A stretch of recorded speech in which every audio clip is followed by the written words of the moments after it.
Welcome back to another episode of Connecting with Creatives. I am your host, Jay Britton. And today's special. Today is very, very special because I'm going to give you guys a little insight of what I do on a day-to-day basis, right? From a recruiting lens, right? And I'll also give you guys some insight of what some hiring managers look for in candidates, right? Whether you're trying to get into the industry for the first time or if you've been in the industry for a while and you want to level up or you want to change, listen to this episode, okay? Make sure you guys like, subscribe, comment below and let me know what you thought. But let's get into it.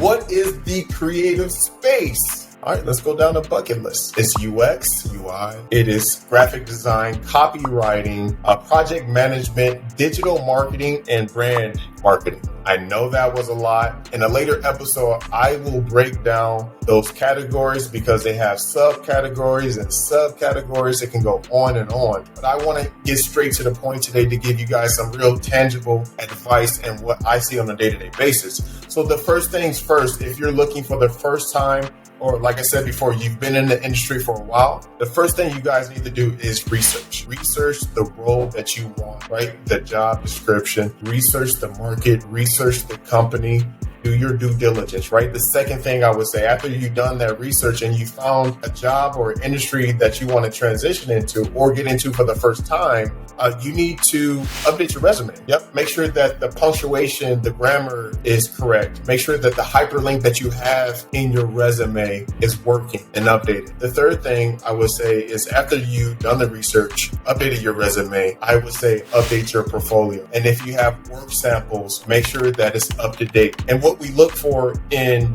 your work sample and your portfolio is cleanness. Make sure that it's organized, grammar, punctuation.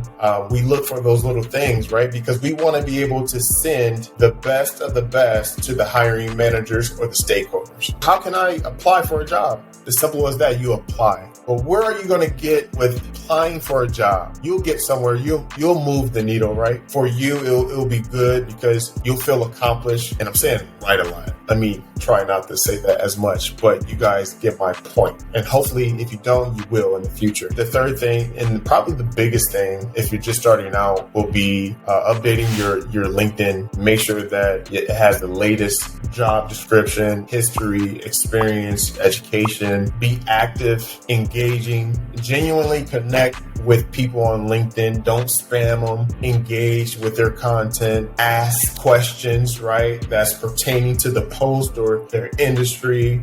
Be a sponge. And then the thing that, is probably, if you guys are on this video or on this episode that you guys don't know, is this is a cheat code. And I'll say this for any industry. I would say from my lens, the cheat code would be going directly to the niche. If you guys are in tech, go to a tech, agency for placement to help you get your next role or get in the door of a company that you're going after. But in this case, in this episode, we're talking about creatives. Focus on that. That's a cheat code and that's underutilized. Take it from me. I see this stuff on a day-to-day basis. And the reason why it's helpful is because we on the recruiting side have direct, at times, connection, communication, and relationship with hiring managers from previous placements or previous business that we've done with them. So we know the inside of the market, their needs, what they want, and we help fulfill their roles that they're trying to fill with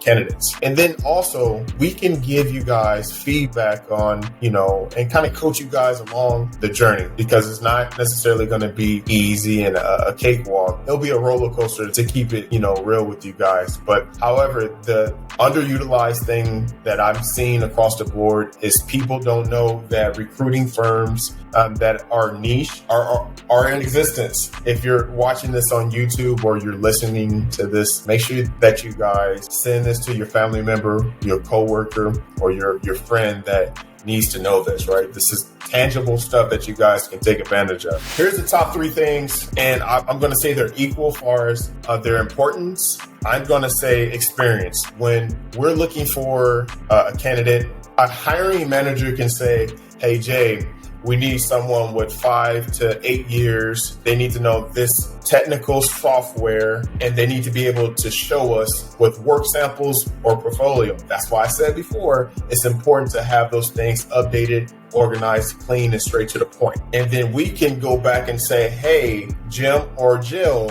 has this experience. Their portfolio looks amazing. And then where we help those candidates, those prospects, is we can, kind of communicate to them what the job description is and kind of be the liaison, if you will, for both sides, right? Because we send it from the client's perspective and we're seeing it from the candidate's perspective too. So we have the scoop, if you will. We're the middleman. And then, like I said, I'll comment on the portfolio again, make sure it's organized. I can't tell you how many times that I've seen some really good portfolios and they were clean, straight to the point.